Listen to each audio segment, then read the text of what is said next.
നമ്മൾ ഇന്ന് വചനത്തിൽ നിന്ന് കേൾക്കുന്നത്, നീതിക്കായി വിശന്ന് ദാഹിക്കുന്നവർ ഭാഗ്യവാന്മാർ എന്ന യേശുക്രിസ്തു പറഞ്ഞ വചനത്തിൽ നിന്നാണ് നമ്മൾ ഇന്ന് കേൾക്കുന്നത്. Blessed are those who hunger and thirst for righteousness. നീതിക്കായി വിശന്ന് ദാഹിക്കുന്നവർ ഭാഗ്യവാന്മാർ. നമ്മൾ ഇന്ന് വായിക്കുന്ന വചനം മത്തായി എഴുതിയ സുവിശേഷം 5-ാം അധ്യായം 6-ാം വചനമാണ് ഇന്ന് വായിച്ച് ധ്യാനിക്കുന്നത്. എങ്കിലും നമ്മൾ ഈ കഴിഞ്ഞ ആഴ്ചകളിൽ യേശു കർത്താവ് പറഞ്ഞ ഗിരിപ്രഭാഷണത്തിൽ നിന്ന് നമ്മൾ കേൾക്കുന്ന ഈ വചനങ്ങൾ ഓരോന്നും ഓരോ ചുവട്ടുപടിയാണ്. ആദ്യം നമ്മൾ ആത്മാവിൽ ദരിദ്രരായവർ ഭാഗ്യവാന്മാർ എന്ന് കണ്ടു. നമുക്ക് ആദ്യം യേശുവിനോട് ചേരുമ്പോൾ, ക്രിസ്തുവിനെ അറിഞ്ഞു തുടങ്ങുമ്പോൾ ആത്മാവിൽ ഒരു ദാഹം വരും. ആത്മാവിൽ വചനം വായിക്കുവാനൊരു ദാഹമുണ്ടാകും.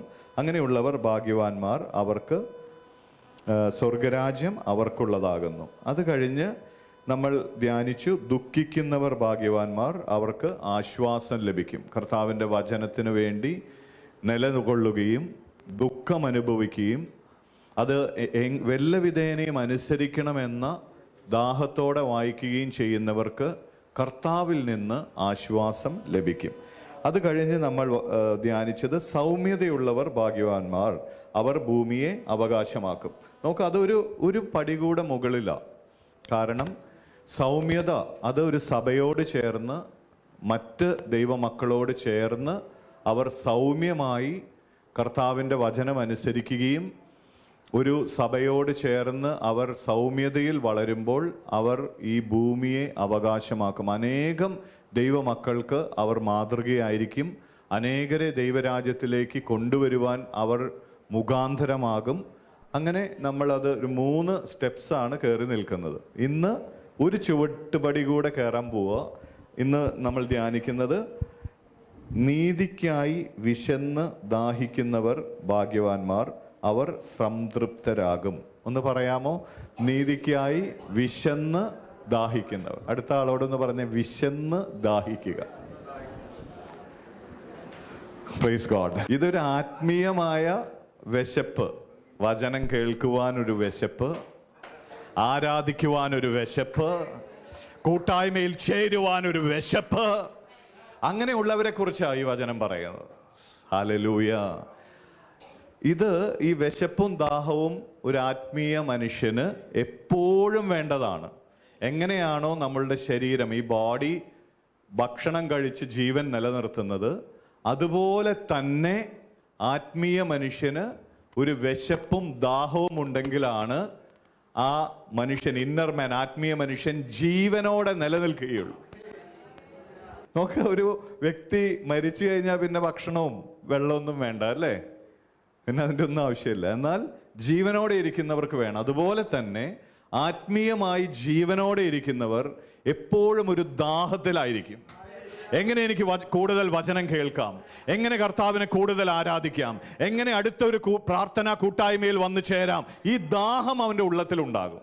ഹല്ലേലൂയ, സ്തോത്രം. അപ്പോൾ ഇത് നമ്മളോട് തന്നെ എപ്പോഴും ചോദിക്കണം, എനിക്കൊരു പുതിയ വചനങ്ങൾ കേൾക്കുവാൻ, ധ്യാനിക്കുവാൻ, ഒരു കൂട്ടായ്മയിലേക്ക് വരുവാൻ, കർത്താവിനെ ആരാധിക്കുവാൻ എൻ്റെ ഉള്ളത്തിലൊരു ദാഹമുണ്ടോ? ദാഹം അല്ലെങ്കിൽ വിശപ്പ്, ഇത് രണ്ടും കൂടി വേണം. എന്തിനു വേണ്ടിയാണ്? നീതിക്കായി. ഈ നീതി എന്ന് പറയുന്നത് ലോകത്തിലെ നീതിയെക്കുറിച്ചല്ല. ഇത് ദൈവനീതി അറിയുന്നതിനുള്ള ദാഹമാണ്, ദൈവനീതി അറിയുന്നതിനുള്ള വിശപ്പാണ്. കരങ്ങൾ ഉയർത്തുന്ന കർത്താവിനെ സ്തുതിച്ചാട്ടെ. ഹല്ലേലൂയ, പ്രൈസ് ഗോഡ്, സ്തോത്രം. നമ്മൾ ഈ വിശപ്പിനെ കുറിച്ച് ഇപ്പോൾ ഗ്രീക്കിൽ ഈ വിശപ്പ്, ആ വാക്ക് ഇങ്ങനെയാണ്, പിനാവു എന്ന ആ വാക്ക്. അതിൻ്റെ അർത്ഥം ക്രേവിങ് എന്ന് പറഞ്ഞാൽ, അതായത് വളരെ ഇൻറ്റൻസ് ആയിട്ടുള്ള വിശപ്പ്. ഈ വാക്ക്, ഈ ശരിക്കുള്ള ട്രാൻസ്ലേഷനിൽ ആ വാക്കിൻ്റെ അർത്ഥം നോക്കിയാലാണ് അതിൻ്റെ ആഴം നമുക്ക് മനസ്സിലാവുള്ളൂ. വളരെ ഇൻറ്റൻസ് ആയിട്ട് നമ്മൾ ക്രേവ് ചെയ്യും ഒരു ഫുഡിന് വേണ്ടി, ഒരു ഭക്ഷണത്തിന് വേണ്ടി. അതുപോലെയുള്ള വളരെ ഉള്ള ഒരു വിശപ്പിനെയാണ് ഈ വാക്ക് പറയുന്നത്, ദാഹിച്ച് വിശക്കുക എന്ന് പറയുന്നത്. അതുപോലെ അവിടുത്തെ ദാഹം, ആ വാക്ക് ഗ്രീക്കിൽ ഡിപ്സോ എന്നാണ്, DIPSAO, ഡിപ്സോ. അതിൻ്റെ മീനിങ് ഇങ്ങനെയാണ്, പെയിൻഫുൾ ആയിട്ട് നമ്മൾ വെള്ളത്തിന് വേണ്ടി, അതായത് വളരെ ദാഹത്തോടെ. ഇപ്പോൾ ഒരു മരുഭൂമിയിൽ പോകുന്ന ഒരുവൻ ഒരുപാട് നാളുകൾ വെള്ളം കുടിക്കാതെ വരുമ്പോഴുള്ള ഒരു ദാഹമുണ്ട്, വേദനിച്ചുള്ളൊരു ദാഹം. അതുപോലെ ആയിരിക്കണം നമ്മൾ ദൈവവചനത്തിനും ദൈവനീതിക്കും വേണ്ടി വിശക്കുകയും ദാഹിക്കുകയും ചെയ്യേണ്ടത്. Praise God. ഈ ദാഹത്തെക്കുറിച്ച് സങ്കീർത്തകൻ പറയുന്ന കുറച്ച് വചനങ്ങൾ നമുക്ക് വായിക്കാം. സങ്കീർത്തനം 63 1-ാം വചനം. ദൈവമേ, നീ എൻ്റെ ദൈവം, അതികാലത്തെ ഞാൻ നിന്നെ അന്വേഷിക്കും. ഒന്ന് പറഞ്ഞേ, അതികാലത്തെ ഞാൻ നിന്നെ അന്വേഷിക്കും. അതികാലത്ത് എന്താ ചെയ്യാറ് നമ്മളെല്ലാവരും? എഴുന്നേറ്റ് ദൈവത്തെ അന്വേഷിക്കണം. ഹല്ലേലൂയ. അതാണ് ഒരു ദാഹം എന്ന് പറയുന്നത്. ഇത് എല്ലാ ദിവസവും വേണം.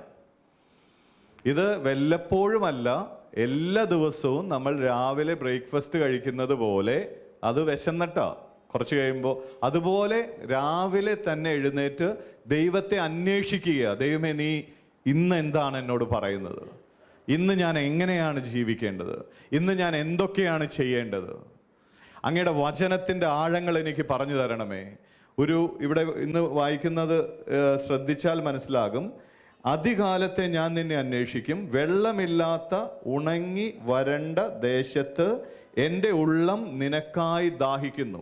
ഒരു ഉണങ്ങി വരണ്ട ഒരു മരുഭൂമി പോലെ എൻ്റെ ഉള്ളം, കർത്താവേ, നിന്നിൽ നിന്ന് കേൾക്കുവാൻ ദാഹിക്കുന്നു.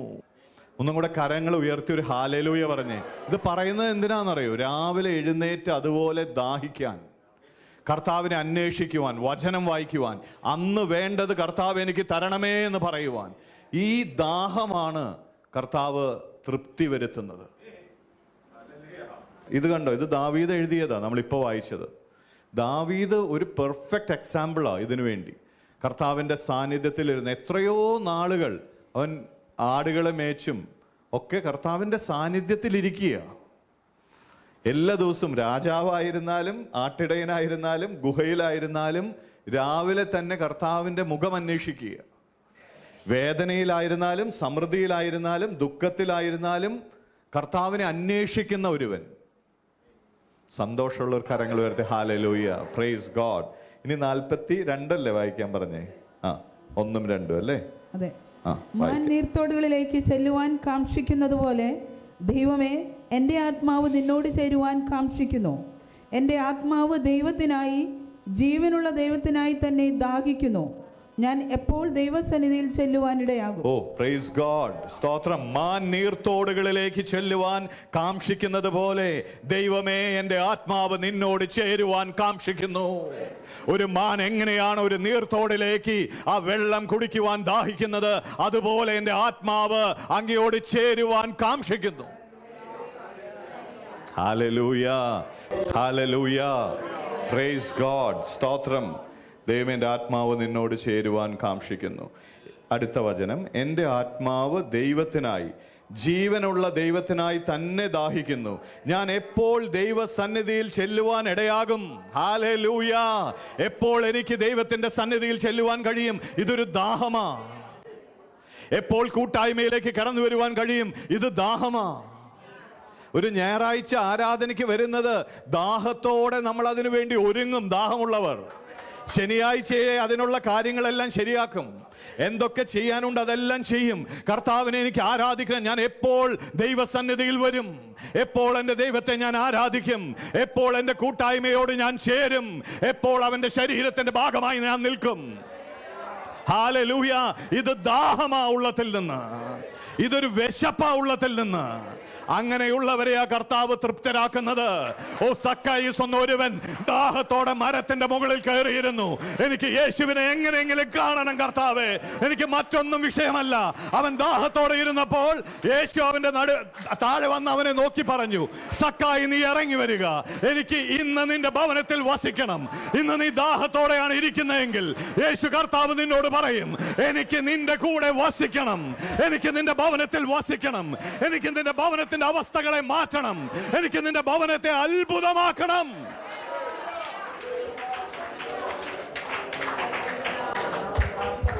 ഇപ്പോൾ തന്നെ ആ ദാഹത്തെ ചിലരുടെ ഉള്ളത്തിലേക്ക് കർത്താവ് പകരുകയാ. Oh Jesus, hallelujah. ജീവിക്കുന്ന ദൈവം നിന്റെ ഉള്ളത്തിൽ ഒരു ദാഹത്തെ നൽകുന്നു. Receive in the name of Jesus. രാവിലെ എഴുന്നേറ്റ് അവനെ അന്വേഷിക്കുവാൻ, രാവിലെ അവന്റെ മുഖത്തേക്ക് നോക്കുവാൻ, അവന്റെ ഇഷ്ടത്തെ തിരയുവാൻ, അവനിൽ നിന്ന് പ്രാപിക്കുവാനുള്ള ദാഹം നിന്റെ ഉള്ളത്തിൽ ഉണ്ടാകട്ടെ. ഒരു മാൻ നീർത്തോട് കാംക്ഷിക്കുന്നത് പോലെ എന്റെ ആത്മാവ് നിന്നോട് ചേരുവാൻ കാംക്ഷിക്കുന്നു. Hallelujah, praise God. ഈ ദാഹത്തെ കുറിച്ച് എവിടെ പറയുന്നു? ഹല്ലേലൂയ, പ്രൈസ് ഗോഡ്, സ്തോത്രം. സങ്കീർത്തനം 107 9 വായിക്കാം. അവൻ ആർത്തിയുള്ളവനെ തൃപ്തി വരുത്തുകയും വിശപ്പുള്ളവനെ നന്മ കൊണ്ട് നിറയ്ക്കുകയും ചെയ്യുന്നു. Praise God. അവൻ ആർത്തിയുള്ളവനെ തൃപ്തി വരുത്തുകയും വിശപ്പുള്ളവനെ നന്മ കൊണ്ട് നിറയ്ക്കുകയും ചെയ്യുന്നു. വിശപ്പുള്ളവർ കർത്താവിന്റെ നന്മ അനുഭവിക്കും. പ്രാർത്ഥനയ്ക്ക് വരുവാൻ വിശപ്പ്, കൂട്ടായ്മയ്ക്ക് വരുവാൻ വിശപ്പ്, ആരാധിക്കുവാൻ വിശപ്പ്, സ്തോത്രം. അങ്ങനെയുള്ളവരാണ് കർത്താവിൽ നിന്ന് എന്തെങ്കിലും പ്രാപിക്കുന്നത്. അനേകർ യേശുവിനെ തിക്കി തിരക്കി കടന്നുപോയിട്ടും ദാഹമുള്ള ഒരു രക്തസ്രാവക്കാരിയിലേക്ക് മാത്രമാ അവന്റെ ശക്തി കടന്നു വന്നത്. ഹല്ലേലൂയ. കാഴ്ച കാണുന്നവരിലേക്കല്ല ദൈവശക്തി ഇറങ്ങി വരുന്നത്. അവനെ ദാഹത്തോടെ കാംക്ഷിക്കുന്നവർ, എനിക്ക് കർത്താവെ അങ്ങ് മതി എന്ന് പറയുന്നവർ, ഓ മറ്റൊന്നിനേക്കാളും കർത്താവെ എനിക്ക് ലോകത്തിൽ ഒന്നിനും പ്രാധാന്യമില്ല, അങ്ങയാണ് ഞാൻ കാംക്ഷിക്കുന്നത് എന്ന് പറയുന്നവർ, അവരിലേക്കാണ് ദൈവശക്തി കടന്നു വരുന്നത്. അവരിലേക്കാണ് അവിടെ നിന്ന് നന്മ അയക്കുന്നത്. കരങ്ങൾ ഉയർത്തി കർത്താവിനെ സ്തുതിച്ചാട്ടെ. Hallelujah, praise God. സങ്കീർത്തനം തന്നെ 27:4 വായിക്കാം. ഞാൻ യഹോവയുടെ ഒരു കാര്യം അപേക്ഷിച്ചു, അത് തന്നെ ഞാൻ ആഗ്രഹിക്കുന്നു. യഹോവയുടെ മനോഹരത്വം കാണുവാനും അവന്റെ മന്ദിരത്തിൽ ധ്യാനിപ്പാനും എന്റെ ആയുഷ്കാലമൊക്കെയും ഞാൻ യഹോവയുടെ ആലയത്തിൽ പാർക്കേണ്ടതിനു തന്നെ. Praise God. ഞാൻ യഹോവയോട് ഒരു കാര്യം അപേക്ഷിച്ചു. ദാവീദ് പറയുക, ഞാൻ ഒരു കാര്യം യഹോവയോട് അപേക്ഷിച്ചു, അത് തന്നെ ഞാൻ ആഗ്രഹിക്കുന്നു. യഹോവയുടെ മനോഹരത്വം കാണണം. കർത്താവ്, എനിക്ക് അങ്ങ് എത്ര നല്ലവനെന്ന് കാണണം. അങ്ങയുടെ മാധുര്യം എനിക്ക് അനുഭവിക്കണം. ഓ, അങ്ങയുടെ സാന്നിധ്യത്തിലുള്ള സമാധാനം എനിക്ക് അനുഭവിക്കണം. ഹല്ലേലൂയ. യഹോവയുടെ മനോഹരത്വം കാണുവാനും അവന്റെ മന്ദിരത്തിൽ ധ്യാനിപ്പാനും എൻ്റെ ആയുഷ്കാലമൊക്കെയും ഞാൻ യഹോവയുടെ ആലയത്തിൽ പാർക്കേണ്ടതിനും തന്നെ. ദാവീദിന് ഇത്രയേ ഉള്ളൂ. ആ ആലയത്തിൽ, ഇന്നാണെങ്കിൽ ദൈവസഭയിൽ എൻ്റെ ആയുഷ്കാലമൊക്കെയും എനിക്ക് പാർക്കണം. എനിക്ക് ജീവനുള്ളിടത്തോളം ദൈവമക്കളോട് കൂടെ ആയിരിക്കണം. എനിക്ക് ജീവനുള്ളിടത്തോളം പ്രാർത്ഥനാ കൂട്ടായ്മകളിൽ എനിക്ക് വന്ന് ചേരണം. ഇതാ ദാവീദിന്റെ ദാഹം. ഹല്ലേലൂയ. ദാഹിക്കുകയും വിശക്കുകയും ചെയ്യുന്നവർക്ക് തൃപ്തി വരും എന്ന് പറഞ്ഞാൽ ദൈവത്തിന്റെ നന്മകളാൽ അവർ തൃപ്തി അനുഭവിക്കും. ദൈവത്തിൽ നിന്നുള്ള സൗഖ്യത്താൽ അവർ തൃപ്തി അനുഭവിക്കും. ദൈവത്തിന്റെ കൃപ, കരുണ അവരെ മേൽ വന്ന് മൂടുന്നത് നമ്മൾ അനുഭവിക്കും. ഹല്ലേലൂയ. നീ ഹൃദയത്തിൽ കാണുന്നത്, ആലോചിക്കുന്നത്, അത് എല്ലാം കർത്താവ് നടത്തി തരുന്നത് നീ മുൻപിൽ കാണും. ഹല്ലേലൂയ, പ്രൈസ് ഗോഡ്, സ്തോത്രം. Thank you Jesus. നോക്ക്, ഈ വിശപ്പ് നീതിക്ക് വേണ്ടി, ദൈവവചനത്തിന് വേണ്ടി, പ്രാർത്ഥനാ കൂട്ടായ്മയിലേക്ക് വരുവാൻ വേണ്ടിയുള്ള വിശപ്പും ദാഹവുമാണ് എല്ലാത്തിനും മാധുര്യം നൽകുന്നത്. വിശപ്പുള്ളവനാണ് വചനത്തിൻ്റെ മാധുര്യം അനുഭവിക്കുവാൻ കഴിയുന്നത്. നിങ്ങൾക്ക് അത് അനുഭവപ്പെട്ടിട്ടുണ്ടോ? ഫുഡൊക്കെ നല്ല വിശപ്പുള്ളപ്പോൾ കഴിക്കുമ്പോൾ ആണ് അതിന് മാധുര്യമുള്ളത്. അതുപോലെ തന്നെ വചനവും ആത്മീയ മനുഷ്യന് ഇത് അനുഭവിക്കണമെങ്കിൽ വിശപ്പുള്ളവനാണ് ഇത് അനുഭവിക്കുന്നത്. വചനത്തിന് വേണ്ടി ഒരു ദാഹം. കർത്താവേ, അങ്ങയുടെ വെളിപാടുകൾ സ്വീകരിക്കുവാൻ ഞാൻ ദാഹത്തോടെ അങ്ങയുടെ വചനം ധ്യാനിക്കും. എനിക്ക് അങ്ങയിൽ നിന്ന് ദാഹത്തോടെ ഇതെല്ലാം സ്വീകരിക്കണം. ഇതുപോലെയുള്ളവരാണ് ആ തേൻ കട്ടയുടെ ഒരു മാധുര്യം അനുഭവിക്കുന്നത്. ആ വചനം നമുക്ക് വായിക്കാം. സങ്കീർത്തനം 119, 103. നിന്റെ വചനം, തിരുവചനം എൻ്റെ എണ്ണാക്കിന് എത്ര മധുരം, അവൻ്റെ വായിക്ക് തേനിലും നല്ലത്. നിന്റെ വചനം എനിക്ക് എത്ര മധുരം, അത് എനിക്ക് തേനിലും നല്ലത്. ഒന്ന് അടുത്തിരിക്കുന്ന ആളോട് പറഞ്ഞ്, നിന്റെ വചനം, ഈ വചനം എനിക്ക് എത്ര മാധുര്യം. ഒന്ന് പറഞ്ഞേ, ഈ വചനം എനിക്ക് എത്ര മാധുര്യം. ഇത് പറയും, അപ്പോഴത് സംഭവിക്കുന്നേ. ചിലർ വിചാരിക്കും ഞാൻ പറയില്ല, കാരണം എനിക്കിത് മാധുര്യമല്ല. അപ്പൊ എങ്ങനെ നുണ പറയും ഞാനത്? ചിലർ പറയുന്നത് ഞാൻ ഇല്ലാത്തതല്ലേ, ഞാൻ പറയില്ല. ദൈവരാജ്യത്തിൽ അങ്ങനെയല്ല. ഇത് മാധുര്യമല്ല എന്ന് വിചാരിക്കുന്നെങ്കിൽ നീ ഒരു 10 or 20 തവണ ഇത് പറയുക, അപ്പോഴാണ് അത് മാധുര്യമാകുന്നത്. ഹല്ലേലൂയ. ഇത് എന്താ ഇല്ലാത്തത് പറയുന്നതല്ലേ? അങ്ങനെയല്ല. ദൈവരാജ്യത്തിൽ നമ്മൾ അനുഗ്രഹങ്ങൾ അല്ലെങ്കിൽ വചനത്തിലുള്ള ശക്തി സ്വീകരിക്കുന്നത്. നമുക്കത് വിശ്വസിക്കാൻ പറ്റുന്നില്ലെങ്കിൽ വിശ്വസിക്കുന്നത് വരെ അത് പറഞ്ഞുകൊണ്ടിരിക്കുക. അപ്പോൾ ആ വചനത്തിന്റെ ശക്തി അത് പ്രവർത്തിക്കും. ഹല്ലേലൂയ. വചനം ഒന്നും കൂടെ വായിക്കാം. തിരുവചനം എന്റെ എണ്ണാക്കിന് എത്ര മധുരം, അവ എന്റെ വായ്ക്ക് തേനിലും നല്ലത്. തിരുവചനം എനിക്ക് എത്ര മധുരമാണ്, അത് തേനിലും എനിക്ക് നല്ലത്. സ്തോത്രം. ഒന്ന് പറഞ്ഞേ, തിരുവചനം എനിക്ക് എത്ര മാധുര്യമാണ്. ഒന്നുകൂടെ, തിരുവചനം എനിക്ക് എത്ര മാധുര്യമാണ്, അത് തേനിനേക്കാൾ എനിക്ക് നല്ലത്, അത് തേനിനെ പോലെ എനിക്ക് മാധുര്യമുള്ളത്, തേനിനേക്കാൾ നല്ലത് കർത്താവേ. സ്തോത്രം. Thank you Lord. ഇതുപോലെ ഒരു ദാഹം നമ്മുടെ ഉള്ളത്തിൽ കർത്താവിന് വേണ്ടി, നീതിക്ക് വേണ്ടി കർത്താവ് ഇന്ന് പകരും. രാവിലെ എഴുന്നേറ്റ് നമ്മൾ കർത്താവിനെ അന്വേഷിച്ചു തുടങ്ങും, പ്രാർത്ഥിച്ചു തുടങ്ങും. അവൻ നന്മകളാൽ നമ്മളെ തൃപ്തി വരുത്തും. വിശ്വസിക്കുന്നവർ കൈ അടിച്ച് കർത്താവിന് സ്തോത്രം ചെയ്യും. Praise God. യേശു കർത്താവും ഇത് പറഞ്ഞു. ലൂക്ക് 1:53 വായിക്കാം. വിശന്നിരിക്കുന്നവരെ നന്മകളാൽ നിറച്ചു, സമ്പന്നന്മാരെ വെറുതെ അയച്ചു കളഞ്ഞിരിക്കുന്നു. നോക്ക്, വിശന്നിരിക്കുന്നവരെ യേശു കർത്താവ് ചെയ്തത് നന്മകളാൽ നിറച്ചു, സമ്പന്നന്മാരെ വെറുതെ വെറും കൈയോടെ അയച്ചു. സമ്പന്നന്മാരെന്ന് പറഞ്ഞാൽ ധനത്തിൽ ഉള്ള കാര്യമല്ല ഇവിടെ പറയുന്നത്. ആത്മാവിൽ വിശപ്പുള്ളവരെ, വചനം കേൾക്കണമെന്ന് ദാഹമുള്ളവരെ, ദൈവത്തിന്റെ മന്ദിരത്തിൽ വരണമെന്ന് ആഗ്രഹമുള്ളവരെ, കൂട്ടായ്മയിൽ ചേരണമെന്ന ദാഹത്തോടെ ഇരിക്കുന്നവരെ, അങ്ങനെയുള്ളവരെ അവൻ നന്മകളാൽ നിറച്ചുകൊണ്ടിരുന്നു. എന്നാൽ ഇതൊക്കെ ഞാൻ എത്ര കേട്ടിട്ടുള്ളതാ, ഈ വചനമല്ലേ, ഇത് എത്രയോ തവണ കേട്ടതാ, ഇതൊക്കെ എനിക്കറിയാം. അവർക്ക് ദാഹമില്ല. അങ്ങനെയുള്ളവർ കർത്താവിൽ നിന്ന് ഒന്നും സ്വീകരിക്കാതെ വെറും കൈയോടെ തിരിച്ചുപോയി. നമുക്ക് എപ്പോഴും ഒരു ദാഹം വചനത്തിന് വേണ്ടി ഉണ്ടാകണം, ഒരു വിശപ്പ് ദൈവവചനത്തിന് വേണ്ടി, യേശുവിന് വേണ്ടി ഉണ്ടാകണം. സ്തോത്രം. അങ്ങനെയുള്ളവരാണ് കർത്താവിൽ നിന്ന് നന്മ സ്വീകരിച്ചുകൊണ്ടിരിക്കുന്നത്. അപ്പോൾ നമ്മൾ ഈ കേൾക്കുന്നത് 4ാമത്തെ ഒരു സ്റ്റേജാണ്.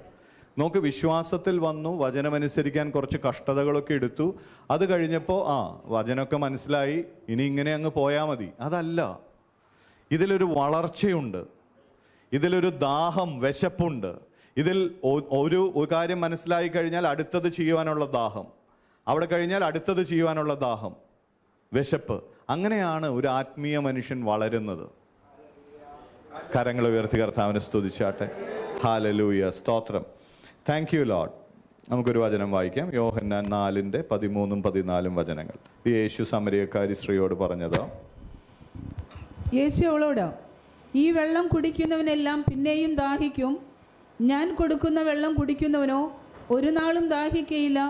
ഞാൻ കൊടുക്കുന്ന വെള്ളം അവനിൽ നിത്യജീവനിലേക്ക് പൊങ്ങി വരുന്ന ഇരുറവയായി തീരും എന്ന് ഉത്തരം പറഞ്ഞു. നോക്ക്, സമരിയക്കാരി സ്ത്രീയോട് യേശു പറഞ്ഞത്, ഈ ലോകത്തിന്റെ വെള്ളം കുടിക്കുന്ന നിനക്ക് വീണ്ടും വീണ്ടും ദാഹിക്കും. നമുക്ക് എപ്പോഴും ഒരു രക്ഷയിലേക്ക് വരുന്നതിന് മുൻപ് ലോകത്തിലെ പലതും ചെയ്യുവാനായിരിക്കും ദാഹം. ഒരുപക്ഷെ പാപങ്ങളായിരിക്കാം, ചീത്ത കാര്യങ്ങളായിരിക്കാം, അതെല്ലാം ചെയ്യുവാൻ ദാഹമുള്ളവരുണ്ട്. അതായിരുന്നു സമരിയക്കാരി സ്ത്രീയിൽ സംഭവിച്ചത്. യേശു പറഞ്ഞു, അങ്ങനെ ചെയ്യുന്നവനെല്ലാം വീണ്ടും ദാഹിക്കും, അവനൊരിക്കലും തൃപ്തി വരികയില്ല. എന്നാൽ ഞാൻ കൊടുക്കുന്ന, ഞാൻ തരുന്ന വെള്ളം, ഈ ജീവജലം കുടിച്ചാൽ എന്ന് പറഞ്ഞാൽ ഒരു തവണ എന്നല്ല, അത് റിയൽ അർത്ഥം, അത് ഒരു പ്രസന്റ് കണ്ടിന്യൂസ്, അതായത് കുടിച്ചുകൊണ്ടിരുന്നാൽ എന്നാ. ഒരു തവണ കുടിച്ചാൽ എല്ലാ ദാഹവും തീരുമെന്നുള്ള അർത്ഥത്തിലല്ല അവിടെ എഴുതിയിട്ടുള്ളത്.